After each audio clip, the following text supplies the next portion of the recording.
To look at the developments in Gaza, Hatem Bazian joins us from Berkeley, California. He's a professor of Middle Eastern cultures and languages at the University of California in Berkeley. Professor, good to speak to you as always. When we start having these conversations again, it sounds exactly like the conversations we had just 2 months ago. Palestinians being killed on a daily basis, aid not being able to enter Gaza, hundreds of thousands of people displaced once again. We have the international community calling on Israel to return to a ceasefire, to allow aid in. Is there anything different this time round that you can see compared to what we've been talking about for months now? Well, Israel has been on its genocidal war for close to 18 months right now. And the international community have aided and abetted, in particular, even during the Biden presidency.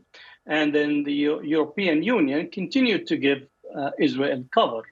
Let's make very clear that Netanyahu decided to break the ceasefire in order to rescue his government, to pass the budget, and to bring back Ben-Gvir to his cabinet. And Ben-Gvir's condition, among many, was for Israel to return to the war in Gaza and to commence with the ethnic cleansing, or what is known as the Trump idea of pushing the Palestinians out. So as we see that the Israeli government and the Israeli army is commencing with a massive campaign.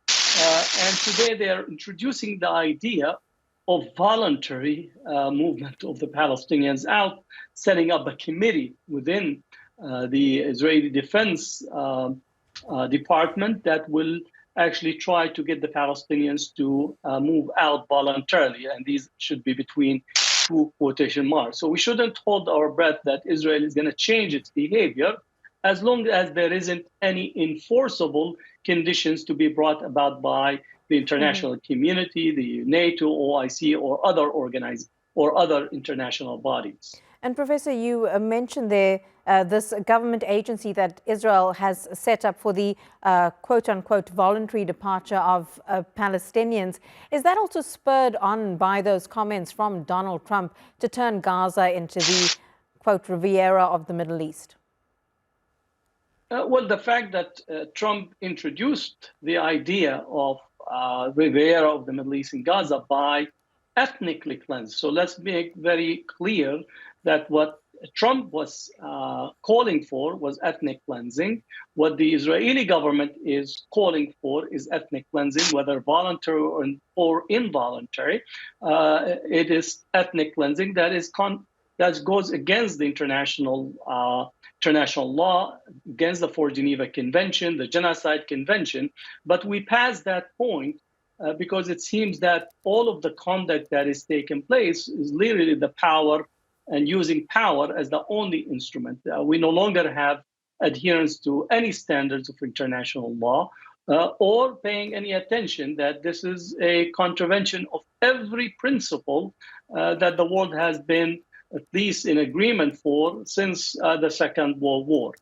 Lastly, I would have to add, actually, in terms of this voluntary ethnic cleansing, it was actually very problematic that the Arab League summit that occurred just a week and a half ago, also included the language of that they would not oppose voluntary movement of the Palestinians out. And it struck me that there might be some coordination taking place on the background between some of the Arab countries that are, in essence, participating in here almost tacitly with the idea of transferring the Palestinian out or accepting the voluntary ethnic cleansing in Gaza.